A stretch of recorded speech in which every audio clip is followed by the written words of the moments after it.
बिस्मिल्लाहिर्रहमानिर्रहीम। हज़रत आमना रज़ी अल्लाह तआला ने फरमादियाँ ने कि जिस वेले मेरे कमली वाले की विलादत का वक़्त करीब आया ना तो मैनू अजीबो गरीब ख्वाबां आउण लग पईयां। बड़ियां अजीबो गरीब ख्वाबां आउण कर रोज़ाना, यानी कि अजीबो गरीब ख्वाबां आउण। तो मैं इन्हां ख्वाबां की गल अपनी सहेलियां नाल कीती कि मैनू अजकल बड़ियां अजीबो गरीब ख्वाबां आ रही ने।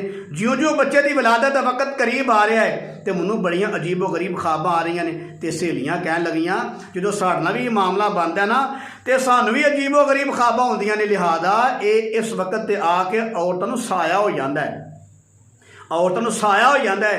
उहदा इलाज ये होंदा है कि असीं फिर लोहे का कड़ा बनवा के गल च पानियां वा, फिर अजीबो गरीब ख्वाबां नहीं आउंदियां और यानी कि साए का मामला खत्म हो जाता है। इन्नी गल सुन के तो आमना रज़ी अल्लाह तआला अन्हा ने भी लोहे का कड़ा बना के ना अपनी सहेलियां की गल मन के लोहे का कड़ा बना के ते अपने गल च पा लिया ताकि मैनू अजीबो गरीब ख्वाबां ना आउण। अगर कोई जादू साया तो वह खत्म हो जाए, टुट जाए। आखिरकार आमना रज़ी अल्लाह तआला अन्हा ने सहेलियां की गल मन के ते अपने गल च कड़ा बनवा के लोहे का ते पा लिया।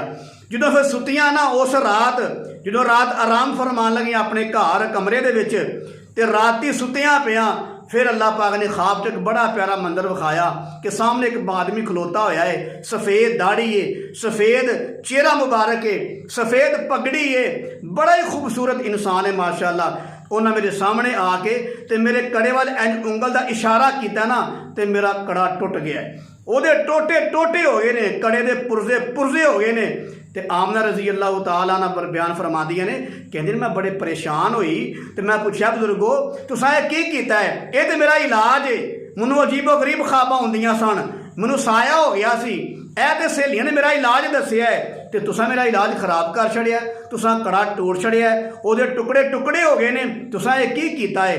आमना रज़ी अल्लाह आना फरमांदी मैं परेशान हुई तो जो उन्होंने मैनू परेशान वेख्या ना, उस बुजुर्ग ने, अल्लाह के वली ने, उस पाक पैगंबर ने जो मैनू परेशान वेख्या ना तो वह कहन लगे आमना परेशान ना हो, मैं इब्राहीम अलैहिस्सलाम हाँ, मैं इब्राहीम हाँ अलैहिस्सलाम। मैनू अल्लाह ताला ने घल्लिया तुहाडे कोल कि जा जाके उन्हां गल च कड़ा पा लिया है, उन्हां दे गल दा कड़ा तोड़ दे। क्यों कि जिहड़ा नबी तुहाडे कोल आ रहा है वो तो दुनिया के गुलामी के कड़े तोड़ने वास्ते आ रहा है तो तुसां गल च कड़ा पा लिया है। तो इब्राहीम अस्सलाम कहन लगे बेटा परेशान नहीं होना, मैं इब्राहीम अलैहिस्सलाम हाँ और तेरे बतन के अंदर जड़ा बेटा है ये आम बेटा नहीं, ये आम बच्चा नहीं। फरमाया ये इमामुल अंबिया है, माशाअल्लाह ये तमाम नबियों का सरदार है, इमामुल अंबिया है, तमाम नबियों का सरदार है। ये कोई मामूली बच्चा नहीं आमना रज़ी अल्लाह तआला अन्हा, ये तमाम नबियों का सरदार है।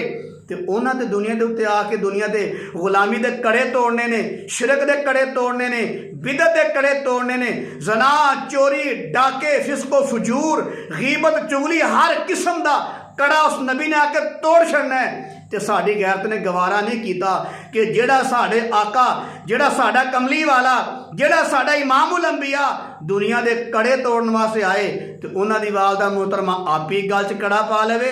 साड़ी गैरत ने गवारा नहीं किया, लिहाजा अल्लाह का हुक्म होया है तो असां ख्वाब के अंदर आके तुहाडे गले का कड़ा तोड़ छड़िया है। तो फिर फरमाया आमना परेशान नहीं होना, ये तुहाडे बतन च बेटा है ये आम बेटा नहीं, ये इमामुल अंबिया आ रहे हैं।